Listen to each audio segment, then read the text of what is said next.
play this interview. I want your thoughts on this, B. So she's with Call Her Daddy, who we love. She's great. I didn't want kids. I didn't want to get married. I thought I was going to be career girl and that's it. And I had my eyes set on my goals.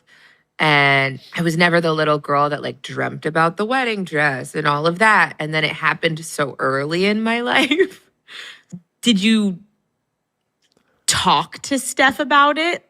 He tries to resonate with me, but he just can't. Oh, Steph Curry can't? I just don't get why you go on a podcast and say that. Also, if I'm Steph Curry, I'm just like... It's overshare culture and complete shit. But also, I'm so against that. Like, that's your family. If I'm Steph Curry, I'm like, what are you doing? Even if you feel that way, like, bitch, I'm Steph Curry. I would have lost my mind. Me too. When we got home, I'd be like, what are you doing? I would never do that to my wife. I'm like, oh, you didn't want to be a mom?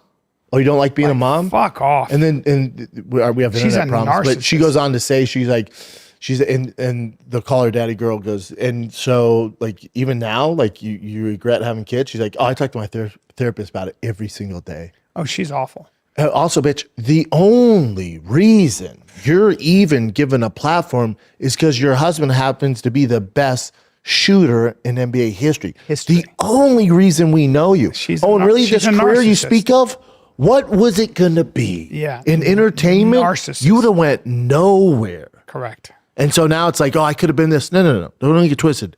The only reason we know your name is because of your husband, who's built this amazing life for you, that you have so many benefits, that while you're doing this interview, he probably paid for a babysitter because he can shoot a fucking basketball well.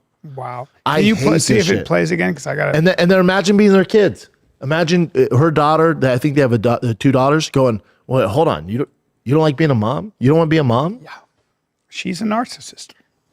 She's a very round, also comes from a flat place face. of like, it's effing stupid. Like, it's not true. So why? And I'm like, but wait, like, listen to how it makes me feel. And he's like, but why does it make you feel like that? It's not real. After we got married, we found out we were pregnant with our daughters so quickly. I didn't even have time to think about what I wanted anymore. It's so interesting. I spent my entire life like trying to work towards something, and then it kind of just disappeared, and I didn't think twice about it. But after my daughter turned 1, I remember there being a shift and being like, I have goals for myself.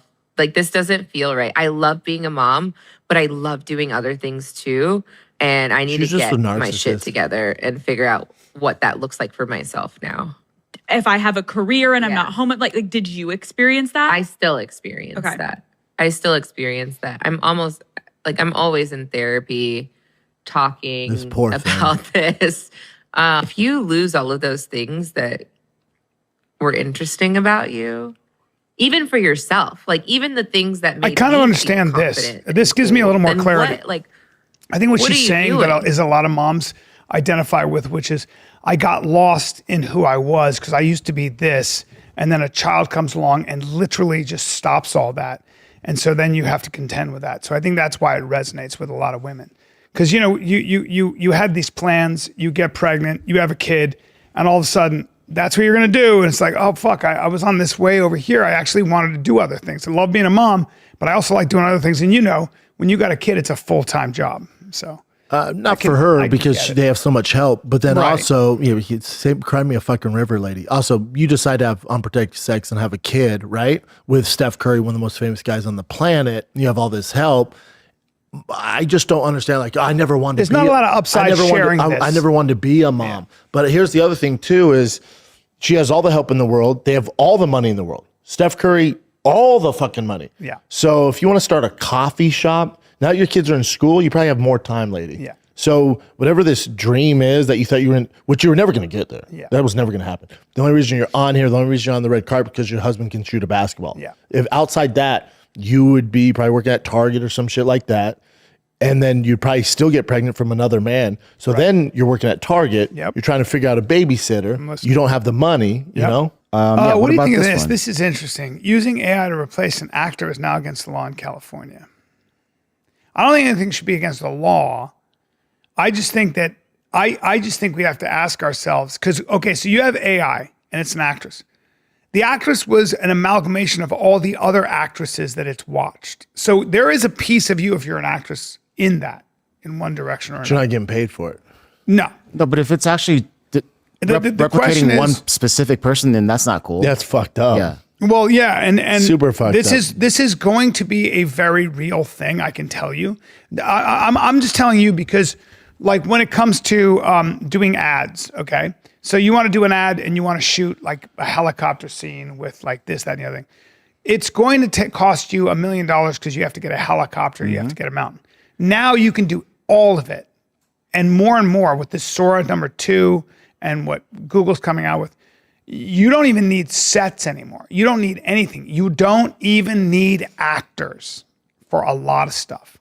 And I'm going to just tell you that in a matter of 2 years, 3 years, I don't know, when it comes to ads, at least for the most part, unless you're using a celebrity, I don't know if you're going to see a lot of, you're going to be able to do anything you want for pennies on the dollar that would cost you millions of dollars to shoot. What do you want? A stadium full of people? You want zombies? You want car crashes? You want plane, whatever you want, they got it, and it looks as real as it gets. You want a fight scene between a werewolf and Dracula? You got it. But I think, CGI. I think what's going to happen is people aren't going to gravitate towards that. They're going to realize that you've half-assed it. It took you 30 minutes to type that into ChatGPT or where the fuck it is, AI, and it's not going to sell. Until authenticity sells. You can't tell them. You're always going to be able to tell. I don't think you can. Because they're going to require some sort of watermark or something that you're going to know it's AI.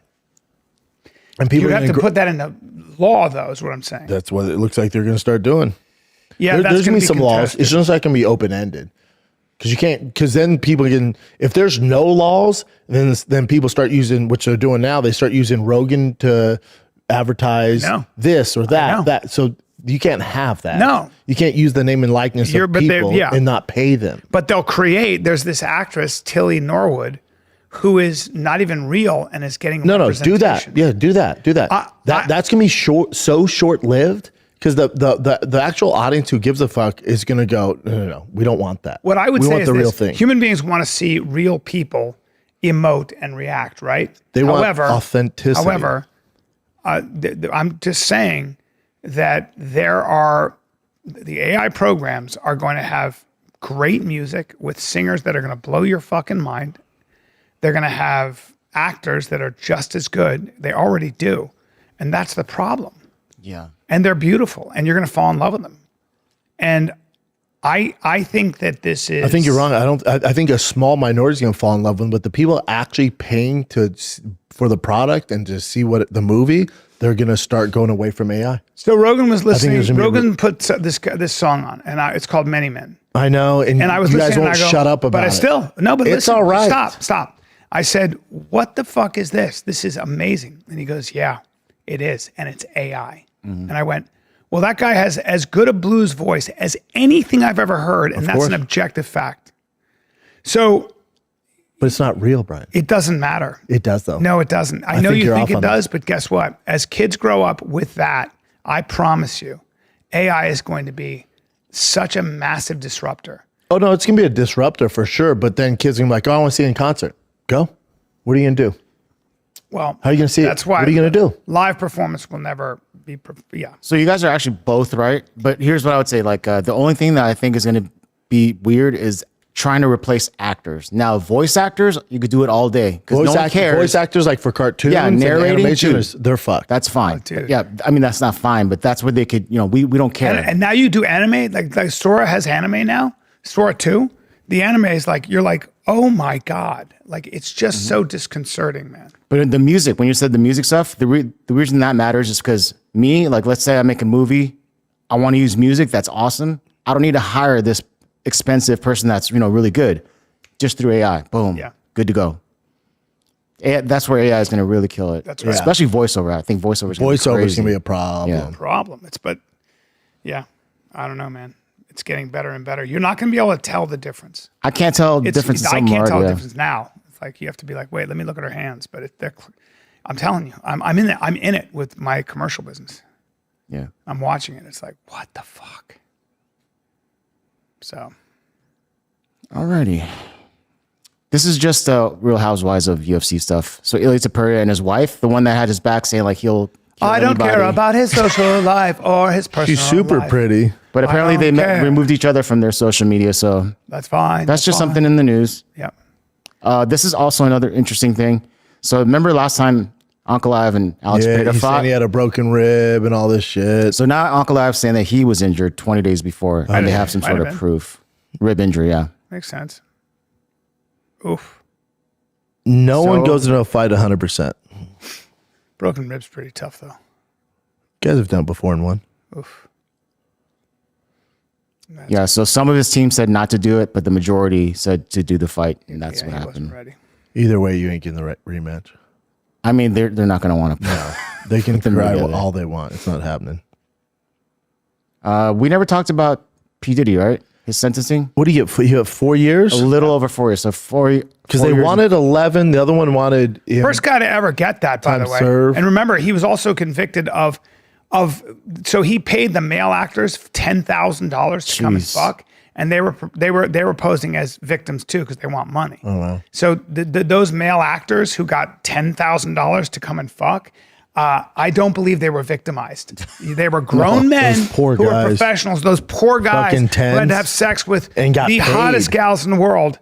Get the fuck out of here. That's going to be appealed. So what exactly? This is going to be appealed. I'll tell you what it was. He's going to have a bunch of civil cases. He's the first guy. He's the first guy to get convicted, I believe, and put in jail over the Mann Act. The Mann Act is transporting somebody over state lines for sex. Okay. And it was just that the judge wanted to send a message and say, "I'm going to teach you a lesson." I guarantee this is going to be appealed. I guarantee that. They will, this guy's a piece of shit, so I think it's great that he's going to go to jail. But I guarantee that the case itself is not strong enough to hold him there for 50 months.